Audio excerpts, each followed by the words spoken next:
এই পৃথিৱীৰ সকলোতকৈ সস্তীয়া যিটো সেইটো হৈছে উপদেশ। এজনক বিচাৰিলে হাজাৰজনে দিবলৈ সাজু থাকে আৰু এই পৃথিৱীৰ সকলোতকৈ মূল্যৱান যিটো বস্তু সেইটো হ'ল উপকাৰ। হাজাৰজনৰ ওচৰত বিচাৰিলে ভাগ্যক্ৰমত হয়তো এজনৰ ওচৰত পাবা। তুমি যিমানেই ভাল আৰু সৎ নোহোৱা কিয়, মানুহে কেৱল এটা ভুলৰ অপেক্ষাত আছে। তুমি যদি কিবা কামত ব্যস্ত হৈ থাকা, কোনোবাই যদি তোমাৰ ওপৰত আঙুলি উঠাই, তুমি কৰা কামত ব্যাঘাত জন্মায়, তেতিয়া মন বেয়া নকৰিবা, ৰৈ নিদিবা, কাম কৰা বন্ধ নকৰিবা। কাৰণ তেওঁলোকে বিচাৰে তুমি ৰৈ যোৱা। তেওঁলোকে কেতিয়াও নিবিচাৰে তুমি তেওঁলোকতকৈ ওপৰ উঠি যোৱা। নিজক লৈ কেতিয়াও এনেকুৱা নাভাবিবা যে তুমি এনেকুৱা নহয়। নিজক লৈ কেতিয়াও এনেকুৱাও নাভাবিবা যে তুমিয়েই সকলো। নিজক লৈ সকলো সময়ত এইটোৱে ভাবা, তোমাৰ মাজতো এনেকুৱা কিবা নহয় কিবা আছে যিটো লৈ তুমি এই পৃথিৱীৰ সকলো কৰিব পাৰা। মন দিয়া, সৎ কথা শুনাৰ তৈয়াৰ কৰা, কাৰণ তোমাক নিন্দা কৰিব।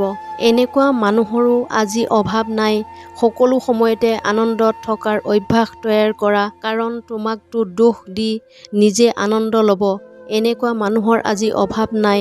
ডাঙৰ সপোন দেখি ওপৰলৈ উঠাৰ অভ্যাস তৈয়াৰ কৰা, কাৰণ তোমাক তললৈ টানি নমাব। এনেকুৱা মানুহৰো অভাৱ নাই।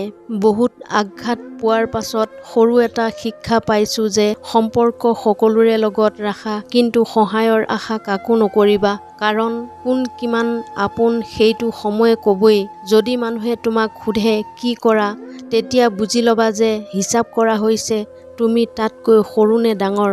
যেতিয়া জীৱনত আগুৱাই যাবলৈ কোনো ৰাস্তাই নেদেখা, তেতিয়া খৰখেদাকৈ ক'ৰবালৈ যোৱাৰ চেষ্টা নকৰিবা। লাহে লাহে এখোজ দুখোজকৈ আগুৱাই যাবা।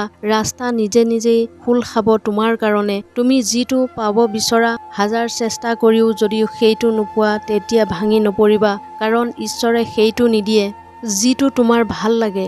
ঈশ্বৰে সেইটো দিয়ে যিটোৰে তোমাৰ ভাল হয়। সদায় এটা কথা মনত ৰাখিবা, যি বস্তু সহজতে পোৱা যায় সেই বস্তুটো সহজতে হেৰাইও যায়। যিটো বস্তু বহু চেষ্টাৰ পিছত পোৱা যায় সেই বস্তুটো চিৰদিন থাকে। মানুহে ভাবে মই অকলশৰীয়া, অকলে কি কৰিম। কিন্তু চোৱা, এই সূৰ্যক অকলেই আলোকিত কৰিছে গোটেই পৃথিৱীক। মাটিত থোৱা সকলো শস্যই একে পানী বতাহ পায়, কিন্তু ভিন ভিন সোৱাদ। ইয়াৰ দোষ পানী বতাহৰ নহয়, ইয়াৰ দোষ বীজৰ মাজত থাকে। সেই একেদৰে ঈশ্বৰে আমাৰ ভাগ্য তৈয়াৰ কৰিছে, কিন্তু সকলোৱে ইয়াৰ ফল বেলেগ বেলেগ পায়। ইয়াৰ দোষ ভগৱানৰ নহয়, ইয়াৰ দোষ আমাৰ ভাগ্যৰো নহয়। ইয়াৰ দোষ আমি কৰা কৰ্মৰ।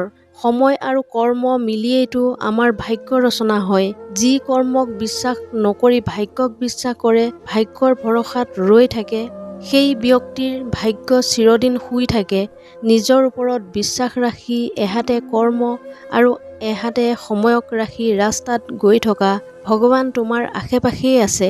সঠিক সময়ত সঠিক প্ৰস্তুতি তোমাক দিবই দিব।